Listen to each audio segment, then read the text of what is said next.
Pengenalan. Tadika adalah singkatan daripada Taman Didikan Kanak-Kanak. Ia memberi pendedahan kepada kanak-kanak tentang suasana persekolahan formal sebagai persediaan awal, menyesuaikan diri dengan persekitaran bersama kanak-kanak lain dan hidup berdikari. Konsep penubuhan tadika atau prasekolah pada asalnya bagi menyediakan pengalaman pembelajaran kepada murid-murid yang berumur 4 hingga 6 tahun bagi menubuhkan potensi mereka dalam semua aspek perkembangan, menguasai kemahiran asas dan memupuk sikap positif sebelum memasuki ke alam persekolahan rendah. Prosedur penubuhan tadika. Yang pertama, siapkan diri dengan pengetahuan, kemahiran dan tingkah laku. Setiap usahawan perlu mempersiapkan diri dari segi pengetahuan, kemahiran dan tingkah laku. Aspek pengetahuan meliputi ilmu atau maklumat yang dimiliki untuk mengurus sesebuah perniagaan dengan jayanya.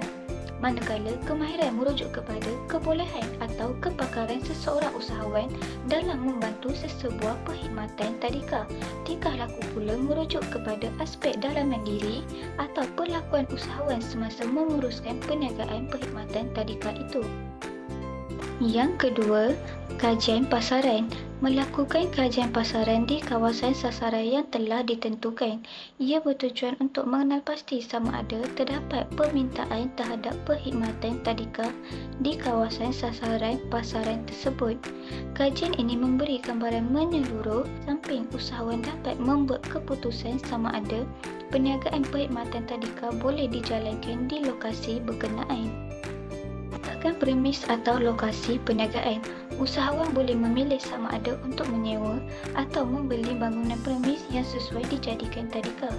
Jika usahawan mahu menyewa, satu ikatan perjanjian sewaan dibuat bagi menjamin hak penyewaan dalam tempoh yang dipersetujui, dan jika usahawan mengambil keputusan untuk membeli bangunan, boleh menggunakan sumber sendiri atau mendapatkan pembiayaan daripada institusi keuangan. Keempat, permohonan pendaftaran perniagaan atau syarikat. Jika usahawan ingin menubuhkan sebuah entiti perniagaan perseorangan atau perkongsian, perlulah dimajukan kepada pendaftar perniagaan. Jika usahawan ingin menubuhkan sebuah syarikat sedia bahan, perlulah dimajukan kepada pendaftar syarikat berkenaan. Memohon lesen perniagaan. Memohon lesen perniagaan dengan pihak kerajaan tempatan seperti Majlis Pembandaran atau Majlis Daerah. Lesen perniagaan diperlukan bagi membolehkan sesebuah perkhidmatan dapat dijalankan secara sah di tapak premis yang ditetapkan. Yang terakhir, memohon surat kelulusan. Permohonan tersebut dimajukan kepada Jabatan Pendidikan Negeri. Jika perkhidmatan tadika berasaskan konsep pengurusan agama, permohonan tambahan dimajukan kepada pihak Jabatan Agama Islam Negeri. Setiap pengurusan tadika tertakluk kepada garis panduan pengenalan tadika. Kurikulum yang dirancang. Kurikulum Montessori. Model pendidikan Montessori ini diasaskan oleh Maria Montessori yang merupakan seorang tokoh pendidikan. Kurikulum Montessori menekankan perkembangan kanak-kanak secara menyeluruh dan bukan hanya berpandukan kepada peperiksaan semata-mata. Ia mengutamakan keselesaan, kekemasan dan kesederhanaan dalam kelas yang berbeza dengan pembelajaran di sekolah lain. Pendidikan Montessori yang diaplikasikan kepada kanak-kanak lebih fleksibel kerana mereka lebih memberi peluang kepada kanak-kanak untuk meneroka secara menyeluruh dan sepenuhnya yang mendedahkan kanak-kanak kepada persekitaran yang menyeronokkan.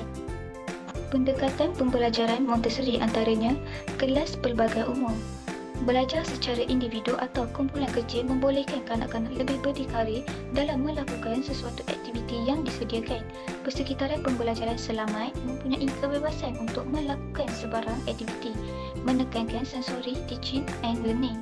Bahan pengajaran khusus seperti bahan latihan, bahan sensori, bahan akademik dan bahan seni dan budaya. Akhir sekali, tiada grade atau markah yang mempunyai sistem pemakahan yang berbeza.